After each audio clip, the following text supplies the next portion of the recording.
We turn now to NBC News analyst, former Democratic Senator Claire McCaskill of Missouri, and NBC senior Washington correspondent Andrea Mitchell. Good morning to both of you. Good morning. Boy, paper's really having a moment, isn't it? Paper ballots seem to be all the rage. Yes, paper everywhere. You were just saying maybe we'll actually know the results tonight. Yeah, it'll be exciting. Well, who's got the momentum? I mean, this is a race that feels, in a way, locked with Bernie Sanders, but the rest kind of wide open at the moment. Well, the interesting thing to remember is Bernie Sanders got 60% of the vote here 4 years ago. 60%. He is not going to come anywhere near 60%. It's his neighborhood, It's his neighborhood, and he's campaigned here, and he has a huge following here. But what we have in this race is something that's much more wide open than we've seen in a long time in a Democratic primary. It will not be over after tonight. A lot of voters still have to weigh in.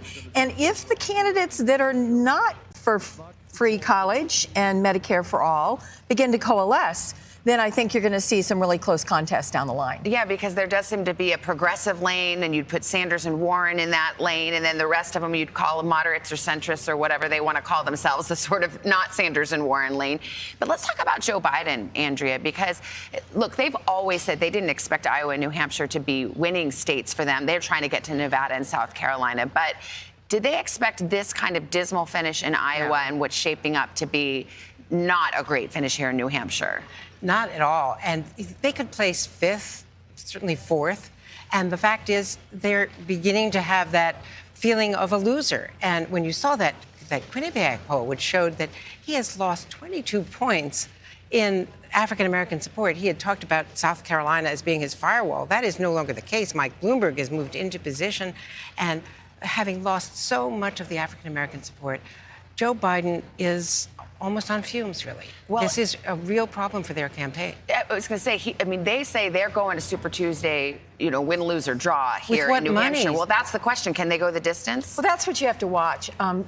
Everyone who does well will raise money over the next few days. And these come like at breakneck speed now. I mean, next week, Nevada, the following week, South Carolina, and just 4 days later, the big Super Tuesday with lots of delegates. Yeah. So money matters here, and whether those low donations come in enthusiastically after tonight, that's what those candidates will be looking at. Andrea, you referenced that Quinnipiac poll. It's a national poll that's out, and it's gotten a lot of attention because suddenly here comes Michael Bloomberg. Now, he has spent hundreds of millions of dollars advertising, and it's showing up in the polls. Here he is right behind, excuse me, I can't remember, he's number 2 or number 3 in this national poll. If we put it up on the screen, you can see it.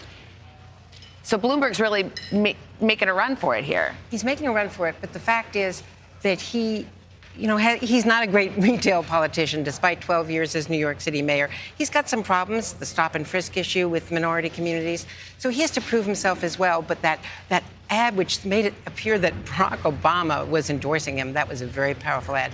His advertising strategy has been brilliant. Look, he's got to prove himself still as well. And the problem is going to be that the other candidates, the moderate candidates, are going to coalesce eventually. It's going to come out of New Hampshire with way too many candidates, but it's going to eventually come to be, I think, Bernie versus the others. And then the Bernie people are going to be passionate. They are passionate. A huge crowd here last night. And then you're going to have a divided Democratic Party, and it's a recipe potentially for disaster against Donald Trump, with a brokered convention or Bernie having a plurality and not the number of delegates he needs, and the other candidates organizing against him. Just to put a fine point on it, you had President Trump here last night with 12,000 people packing a stadium, which really is a reality check for what Democrats are facing. Well, keep in mind, 4 years ago, there were about 250,000 people that voted in New Hampshire. So you look at those rallies and you wonder how many of those folks are actually from New Hampshire. So we'll see. And that's the other thing we have to watch for tonight, Savannah, is turnout. Yeah. What will the turnout be on the Democratic side? And will you see some mischief making by Republicans that call themselves independents crossing over? It's an open primary. Yeah, crossing over and voting for someone who they think Trump can beat. Well, there may be some surprises. New Hampshire's done it before. We'll see what happens. Andrea, Senator McCaskill, thank you very much.